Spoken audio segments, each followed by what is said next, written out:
Hello everyone, welcome to computer science e class. इस video से हम स्टार्ट करेंगे कोरल ड्रॉ को यूज़ करना और देखेंगे इस वीडियो के अंदर कि ऐसे कौन कौन से डिफरेंट कंपोनेंट्स होते हैं कोरल ड्रॉ के जो हमें दिखाई देते हैं, जो जिनको हम यूज़ करते हैं जब हमारा कोरल ड्रॉ का सॉफ्टवेयर ओपन होता है और स्क्रीन के ऊपर हमें डिस्प्ले होता है। हर एक डिफरेंट कंपोनेंट्स का अपना अपना काम होता है, उनके अंदर क्या इन्फॉर्मेशन हमें वो दिखाता है या फिर किस लिए हम उस कंपोनेंट को यूज़ करते हैं कोरल ड्रॉ के सॉफ्टवेयर के अंदर, ये हम इस वीडियो के अंदर अंडरस्टैंड करेंगे। इसके लिए हम पहले स्टार्ट कर लेते हैं कोरल ड्रॉ के सॉफ्टवेयर को, और यहाँ पे आप देख सकते हैं कोरल ड्रॉ का शॉर्टकट मुझे यहाँ पे दिखाई दे रहा है कंप्यूटर के डेस्कटॉप के ऊपर। इसको डबल क्लिक करके मैं ओपन कर लेता हूँ। अगर आपको यहाँ पे शॉर्टकट नहीं है डेस्कटॉप के ऊपर तो आप स्टार्ट बटन के ऊपर जाके भी वहाँ पे सर्च कर सकते हैं कोरल ड्रॉ को। तो उसके लिए आपको वहाँ पे टाइप करना पड़ेगा कोरल ड्रॉ, या हो सकता है आपको डायरेक्टली वो कंप्यूटर की स्टार्ट स्क्रीन के ऊपर कोरल ड्रॉ का ऑप्शन दिखा दे, कोरल ड्रॉ का आइकन दिखा दे, जिसको क्लिक करके आप कोरल ड्रॉ का सॉफ्टवेयर ओपन कर सकते हैं। तो जब आप कोरल ड्रॉ के सॉफ्टवेयर को ओपन कर लोगे तो आपको कुछ ऐसी विंडो दिखाई देगी इस कंप्यूटर स्क्रीन के ऊपर, जिसके अंदर आप डिफरेंट चीज़ें देख सकते हैं, और ये सारे होते हैं कंपोनेंट्स ऑफ कोरल ड्रॉ। जैसे कि एग्जांपल के लिए आप यहाँ पे एक डायलॉग बॉक्स देख रहे हैं, और इस डायलॉग बॉक्स के अंदर हमें कुछ ऑप्शंस दी हुई हैं कोरल ड्रॉ के सॉफ्टवेयर ने। हम अपनी रिक्वायरमेंट के हिसाब से कोई भी ऑप्शन यहाँ पे चूज़ कर सकते हैं। अभी के लिए मैं यहाँ पे कर देता हूँ न्यू के ऊपर क्लिक, क्योंकि मैं एक नया कोरल ड्रॉ का प्रोजेक्ट, नया कोरल ड्रॉ का हम एक डॉक्यूमेंट बनाना चाहते हैं कोरल ड्रॉ के सॉफ्टवेयर को यूज़ करके। अभी हम इसके अंदर एक एक करके सारे कंपोनेंट्स को देखेंगे जो भी हमें मिलते हैं कोरल ड्रॉ के सॉफ्टवेयर के अंदर। सबसे पहले अगर हम टॉप के ऊपर देखें तो हमें मिलता है टाइटल बार, जो आपको यहाँ पे एक विंडो दिखाई दे रही है। ये पूरी विंडो जो कोरल ड्रॉ की है, इसके अंदर जो टॉप के ऊपर एक बार को दिखाई देती है, इसको बोलते हैं टाइटल बार। और इस टाइटल बार के अंदर हमें दिखाई देता है इस सॉफ्टवेयर का नाम जो है कोरल ड्रॉ, और उसका कौन सा वर्जन, जैसे X3 यहाँ पे लिखा हुआ है, उसके आगे लगा हुआ है हाइफन, और उसके आगे लिखा हुआ है ग्राफिक 1 जैसे कि ब्रैकेट में लिखा हुआ है। ये ग्राफिक 1 क्या है, ये बाय डिफ़ॉल्ट अपने आप ही कोरल ड्रॉ का सॉफ्टवेयर इसका डॉक्यूमेंट का नाम रख देता है जब हम नया डॉक्यूमेंट बनाते हैं कोरल ड्रॉ के सॉफ्टवेयर को यूज़ करके। अभी मैंने न्यू के ऊपर क्लिक किया था तो यहाँ पे अपने आप इसने नाम दे दिया उसको ग्राफिक 1। जब हम इसको सेव कर देंगे, जैसे कि अभी मैं फाइल में जाके सेव के ऊपर क्लिक कर देता हूँ, सेव एज, और इस डॉक्यूमेंट को मैं सेव कर देता हूँ कहीं पे जाके, और इसको मैं नाम दे देता हूँ फर्स्ट डॉक इन कोरल ड्रॉ। ये मैंने इसको नाम दे दिया और कर दिया सेव के ऊपर क्लिक। अभी आप यहाँ पे देख सकते हैं टाइटल बार हमें क्या दिखा रहा है। नाम तो ये सॉफ्टवेयर का हमें दिखाता ही है, उसके बाद हमें उस फाइल का नाम दिखाता है जो हमने इस कोरल ड्रॉ के सॉफ्टवेयर में करंटली ओपन करके रखी हुई होती है। तो यहाँ पे टाइटल बार के नाम से ही हमें पता चल गया title of the document, plus हमें सॉफ्टवेयर का नाम ये इस टाइटल बार के अंदर डिस्प्ले करता है कोरल ड्रॉ के सॉफ्टवेयर के अंदर। उसके नीचे हम जैसे ही आते हैं तो हमें कुछ मेन्यूज़ दिखाई देते हैं, इनको हम बोलते हैं मेन्यूज़। ये मेन्यूज़ क्या होते हैं, एक तरह से कमांड्स होती हैं जो हम इस सॉफ्टवेयर के थ्रू चला सकते हैं। हमें वो कमांड लिखने की ज़रूरत नहीं होती है, मेन्यू के ऊपर क्लिक करेंगे और पीछे उसके बैकग्राउंड में जो कमांड लिखी होगी वो अपने आप रन होती है और अपना कुछ काम करती है। जैसे फाइल में हम गए, उसके अंदर न्यू है, जैसे ही मैं न्यू के ऊपर क्लिक करूँगा तो इसके पीछे कुछ कमांड रन होगी, वो कमांड जो भी हमें रिज़ल्ट प्रोवाइड करेगी हमें स्क्रीन के ऊपर ये दिखा देगा। ऐसे ही बहुत सारे मेन्यूज़ हमें मिल जाते हैं, जो ये आप इस बार के अंदर मेन्यूज़ देखते हैं, इनको हम मेन्यूज़ बोलते हैं। और जो हम इनको क्लिक करने के ऊपर हमें और एक डायलॉग बॉक्स ओपन दिखाई देता है यहाँ पे, उसको हम बोलते हैं सब मेन्यूज़। सब मेन्यूज़ क्या होते हैं, मेन्यू के अंदर अगर हम मेन्यूज़ की बात करें तो उसको बोलते हैं हम सब मेन्यूज़। सब मेन्यूज़ के अंदर आगे और सब मेन्यूज़ हो सकते हैं, जैसे कि आप यहाँ पे देख सकते हैं जो जो एरो लगे हुए हैं उनके अंदर और आपको सब मेन्यूज़ दिखाई देंगे फर्दर। ऐसे ही आप किसी भी मेन्यू के ऊपर जाके सब मेन्यूज़ उसके देख सकते हैं। तो ये सारे के सारे जो मेन्यूज़ होते हैं ये डिफरेंट काम करने के लिए होते हैं, इनके ग्रुप बनाए होते हैं। जैसे टूल्स के अंदर टूल्स के हिसाब से इसमें मेन्यूज़ रखे गए हैं, इफ़ेक्ट्स के हिसाब से, अरेंज के हिसाब से, लेआउट के हिसाब से, व्यू के हिसाब से। तो ये सारी एक तरह से कैटेगरी बना के उनके अंदर सब कैटेगरीज रखी होती हैं, सब मेन्यूज़ रखे होते हैं पर्टिकुलर काम करने के लिए। अब अगर आपने मेन्यूज़ को चूज़ करना है, मेन्यू के ऊपर किसी के ऊपर क्लिक करना है, तो उसको 2 या 3 तरीके से हम कर सकते हैं। पहला तो आप कर्सर लेके जाके मेन्यूज़ के ऊपर क्लिक करके उनको चूज़ कर सकते हैं, कहीं पे भी आप क्लिक कर सकते हैं। दूसरा कि आप कीबोर्ड के ऊपर अल्ट की प्रेस करो। अल्ट की आप जैसे ही प्रेस करते हो तो आपका मेन्यू जो है वो एक्टिवेट हो जाता है। जैसे कि अभी आप देख सकते हैं फाइल मेन्यू हमारा सिलेक्ट हो गया है। इसको मैं एरो की का यूज़ करके इधर उधर मूव कर सकता हूँ। अभी मैं राइट की दबा रहा हूँ, राइट एरो की दबा रहा हूँ, तो ये राइट में हमारा सिलेक्शन हो रही है मेन्यूज़ की। अगर हम इस मेन्यू के सब मेन्यूज़ को ओपन करना चाहते हैं तो हम डाउन एरो की प्रेस कर देंगे और हमें ये सब मेन्यूज़ उसके दिखा देगा। अगर हम उसके भी सब मेन्यूज़ देखना चाहते हैं, जैसे ब्लर अभी सिलेक्टेड है या कैमरा अभी सिलेक्टेड है, इसके मैंने सब मेन्यूज़ देखने हैं, तो फिर से मैं राइट की प्रेस करूँगा, राइट एरो की प्रेस करूँगा और वो उसके सब मेन्यूज़ भी हमें दिखा देगा। अगर हम इससे बाहर आना चाहते हैं तो हम एस्केप की प्रेस करेंगे और हम किसी दूसरे मेन्यू के ऊपर जा सकते हैं। तो ये दूसरा तरीका है मेन्यूज़ को सिलेक्ट करने का। तीसरा तरीका क्या हो सकता है, अगर आपने यहाँ पे देखो तो कई सारे सब मेन्यूज़ के ऊपर आपको कुछ लिखा हुआ आएगा, जैसे Ctrl+N, Ctrl+O, Ctrl+S, Ctrl+Shift+S। ये क्या होते हैं, ये होते हैं इन मेन्यूज़ के शॉर्टकट्स। इनको कीबोर्ड के ऊपर जैसे ही आप प्रेस करते हो तो आपको बाय डिफ़ॉल्ट वहाँ पे मेन्यू के ऊपर जाके उसको सेलेक्ट करने की ज़रूरत नहीं होती है, सीधा ही आपका वो काम हो जाता है। जैसे आपने सपोज करो कोई नया डॉक्यूमेंट बनाना है तो आप Ctrl+N प्रेस कर सकते हैं, या फिर कोई एग्जिस्टिंग डॉक्यूमेंट ओपन करना है तो आप Ctrl+O प्रेस कर सकते हैं। ऐसे ही और भी आप देख सकते हैं जिन भी मेन्यूज़ के अंदर आपको ये शॉर्टकट्स दिखाई दे रहे हैं, उन शॉर्टकट्स को आप यूज़ कर सकते हैं। कुछ शॉर्टकट्स जो हैं वो आपको हर एक सॉफ्टवेयर के अंदर कुछ कॉमन शॉर्टकट्स मिलते हैं, जैसे कि Ctrl+N, Ctrl+O, Ctrl+S। ये कुछ मेन्यूज़ ऐसे हैं जो आपको लगभग हर सॉफ्टवेयर के अंदर मिलते हैं।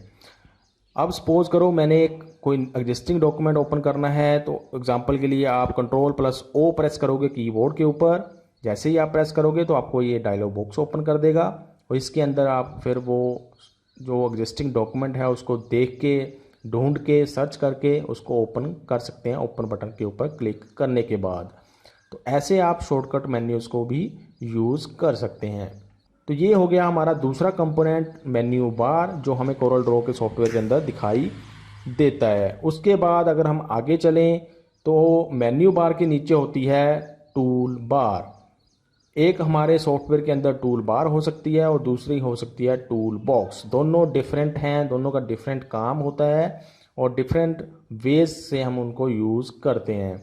टूल बार को हम स्टैंडर्ड टूल बार भी बोलते हैं और ये टूल बार लगभग हमें हर एक सॉफ्टवेयर के अंदर मेन्यूज़ के नीचे ही मिलती है। ये टूल बार क्या होती है, इसके अंदर हमें कुछ ऐसे शॉर्टकट्स मिल जाते हैं जो हमें मेन्यूज़ के अंदर भी मिलते हैं, सब मेन्यूज़ के अंदर भी मिलते हैं। जैसे कि आपने Ctrl+N ये न्यू वाला देखा फाइल मेन्यू के अंदर सब मेन्यू, इसको अगर आप यहाँ पे देखो तो यहाँ पे भी आपको स्टैंडर्ड टूल बार के ऊपर ये मिल जाता है। ये क्यों होती है स्टैंडर्ड टूल बार, ताकि हम मेन्यूज़ के अंदर, सब मेन्यूज़ के अंदर जाने की बजाय डायरेक्टली यहीं से कोई चीज़ कर सकें।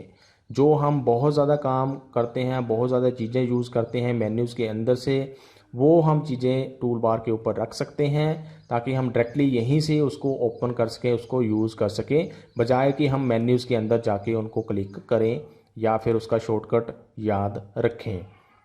तो ये टूल बार होती है standard tool bar for the shortcuts of the menus. जो भी मेन्यूज़ के अंदर कमांड्स हैं वो यहाँ पे हम रख सकते हैं। अब टूल बार के नीचे होता है चौथा, अगर हम बात करें कंपोनेंट की, वो होता है प्रॉपर्टी विंडो। ये प्रॉपर्टी विंडो आपको यहाँ पे दिखाई दे रही है इतने पोर्शन के अंदर, इसको बोलते हैं हम प्रॉपर्टी विंडो। अब ये प्रॉपर्टी विंडो क्या होती है, प्रॉपर्टी विंडो के अंदर हमें ये सारी प्रॉपर्टीज़ दिखाता है, किसके हिसाब से, उस टूल के हिसाब से जो हम टूल बॉक्स से टूल सेलेक्ट करते हैं। अभी ये हमारा पिक टूल सेलेक्टेड है तो इसके हिसाब से ये हमें प्रॉपर्टी विंडो के अंदर इसकी प्रॉपर्टीज़ दिखा रहा है। अगर मैं कोई और टूल सेलेक्ट करता हूं तो आप देख सकते हैं इस प्रॉपर्टी विंडो के अंदर उसके हिसाब से उसने प्रॉपर्टीज़ हमें दिखा दी हैं उस टूल के हिसाब से। अगर मैं और कोई सिलेक्ट करता हूँ तो आप देख सकते हैं प्रॉपर्टी विंडो के अंदर चेंजेस आ रहे हैं और वो टूल के हिसाब से हमें वहाँ पे उसकी प्रॉपर्टीज़ दिखाता है। तो ये होती है प्रॉपर्टी विंडो। किसी भी टूल के हिसाब से जो सिलेक्ट किया होता है हमने टूल बॉक्स के अंदर, उसके हिसाब से उसकी प्रॉपर्टीज़ हमें यहाँ पे प्रॉपर्टी विंडो के अंदर दिखाई देती हैं। उसके बाद अगर हम अगले कंपोनेंट की बात करें तो वो होता है रूलर्स। जैसे कि आप यहाँ पे देख सकते हैं हॉरिजॉन्टल रूलर है और ये आप देख सकते हैं एक वर्टिकल रूलर है। ये रूलर किस लिए होते हैं? हम इनका यूज़ करते हैं प्रिसाइजली कोई भी ऑब्जेक्ट को अपने डॉक्यूमेंट के ऊपर रखने के लिए। कहाँ पे हमने उस ऑब्जेक्ट को प्लेस करना है, कितने इंच के ऊपर करना है, कितने सेंटीमीटर के ऊपर करना है या कितने मिली सेंटीमीटर के ऊपर करना है, तो वो प्रिसाइजली अगर हमने करना है ताकि जब हम उस डॉक्यूमेंट को प्रिंट करें तो उसी जगह पे आए वो जिस जगह पे हम एक्चुअल में उसको रखना चाहते थे। तो वो अगर हमने काम करना है तो उसके लिए हमें रूलर्स बहुत ज़्यादा बेनिफिशियल होते हैं, बहुत ज़्यादा बेनिफिट प्रोवाइड करते हैं। आप देख सकते हैं जैसे जैसे मैं कर्सर मूव कर रहा हूँ तो यहाँ पे जो रूलर के ऊपर एक आपको डॉटेड लाइंस होती हैं वो भी मूव करती हुई दिखाई दे रही हैं। तो इनके हिसाब से हम कोई भी ऑब्जेक्ट को प्लेस कर सकते हैं अपने डॉक्यूमेंट के ऊपर प्रिसाइज तरीके से, बहुत अच्छे तरीके से। तो ये हो गए रूलर्स। उसके बाद अगर हम बात करें नेक्स्ट कंपोनेंट की, वो होता है यहाँ पे आप देख सकते हैं लेफ्ट साइड में बिल्कुल, इसको बोलते हैं टूल बॉक्स। जैसे कि मैंने आपको बताया टूल बार और टूल बॉक्स में डिफरेंस है। टूल बार के अंदर वो हमें शॉर्टकट्स मिलते हैं जो हम मेन्यूज़ के अंदर भी देखते हैं और टूल बॉक्स के अंदर हमें वो टूल्स मिलते हैं जिनका हम यूज़ कर सकते हैं अपने डॉक्यूमेंट के अंदर कुछ काम करने के लिए। डिफरेंट डिफरेंट टूल्स यहाँ पे कोरल ड्रॉ के अंदर हमें मिल जाते हैं, जैसे पिक टूल हो गया, उसके बाद क्रॉप टूल है, जूम टूल है, उसके बाद फ्री हैंड टूल है, ये शेप्स टूल मिल जाएंगे आपको, अलग अलग शेप्स टूल्स हैं। यहाँ पे अगर आपने कुछ लिखना है, टाइप करना है तो टेक्स्ट टूल अवेलेबल है। ये सारे टूल्स जो हैं आपको टूल बॉक्स के अंदर मिलते हैं। इनको हम आने वाली वीडियो के अंदर अच्छे तरीके से अंडरस्टैंड करेंगे कि कौन से टूल का क्या काम होता है और कैसे हम उसको यूज़ करते हैं। तो ये है टूल बॉक्स। उसके बाद अगर हम अगले कंपोनेंट के ऊपर जाएं तो ये जो आपको वाइट एरिया दिखाई दे रहा है यहाँ पे, अगर हम इस अंदर वाले वाइट एरिया को छोड़ दें, जो आपको बाउंड्री दिखाई दे रही है इसको हम छोड़ दें, तो इसके अलावा जो आपको वाइट एरिया इसके आसपास दिखाई दे रहा है इसको हम बोलते हैं ड्राइंग विंडो। ये ड्राइंग विंडो क्या होती है? सपोज करो आप अपने डॉक्यूमेंट के ऊपर कुछ काम कर रहे हो, अपने डॉक्यूमेंट के ऊपर बहुत सारी चीज़ें, बहुत सारे ऑब्जेक्ट्स आपने लगाने हैं, लेकिन अभी आपको ये नहीं आइडिया है कि कहाँ पे आपने उन ऑब्जेक्ट्स को रखना है। ये आपके पास ऑब्जेक्ट्स अवेलेबल हैं, वो इमेजेस अवेलेबल हैं जो आपने लगानी है डॉक्यूमेंट के ऊपर, लेकिन आपको लोकेशन का अभी पता नहीं है कहाँ पे आपने वो लगानी है। तो आप क्या कर सकते हैं, उन सारे ऑब्जेक्ट्स को, उन सारी इमेजेस को इस ड्राइंग विंडो के ऊपर रख सकते हैं, लेकिन जब आप प्रिंट करते हो तो वो ड्राइंग विंडो के ऊपर जो भी आपने चीज़ें रखी होती हैं वो प्रिंट नहीं होती हैं। वो सिर्फ हम इसलिए यूज़ करते हैं ताकि हम यहीं से उठा के उन चीज़ों को अपने डॉक्यूमेंट्स के ऊपर लगा सकें जो हम डॉक्यूमेंट बना रहे हैं। तो ऐसे आप यूज़ कर सकते हैं ड्राइंग विंडो को। उसके बाद जो नेक्स्ट कंपोनेंट होता है वो होता है ड्राइंग पेज। जो आप ये सेंटर वाला वाइट एरिया देख रहे हो, जिसकी बाउंड्री आप यहाँ पे देख रहे हो, इसको बोलते हैं ड्राइंग पेज। ये वो एक्चुअल डॉक्यूमेंट का पेज होता है जो हमारा प्रिंट होता है जब हम इसको डॉक्यूमेंट को प्रिंट करते हैं। इसके ऊपर जो भी हमने बनाया होगा, लिखा होगा, टाइप किया होगा, वो ही हमारा डॉक्यूमेंट के ऊपर प्रिंट होता है, इसीलिए इसको बोलते हैं ड्राइंग पेज। तो इसी के ऊपर हमने सारा डॉक्यूमेंट का जो भी काम करना चाहते हैं वो हम करते हैं। उसके बाद अगर हम नेक्स्ट कंपोनेंट की बात करें तो वो होता है कलर पैलेट।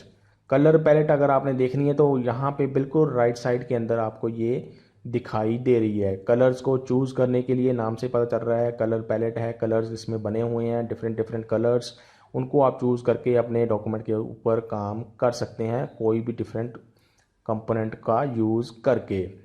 अगर आपने इसको मूव करना है तो आप इसको मूव कर सकते हैं इस पैलेट को। जैसे कि मैंने यहाँ पे इसको दोबारा से लगाना है तो यहाँ पे दोबारा से मैं इसको लगा सकता हूँ। अगर आपने इसको बाहर लेके आना है तो यहाँ पे आप क्लिक करके दबा के रखोगे और इसको ड्रैग कर सकते हैं। ऐसे हम इसको डिटैच कर सकते हैं। तो ये एक डिटैचेबल कंपोनेंट होता है कोरल ड्रॉ की विंडो के अंदर।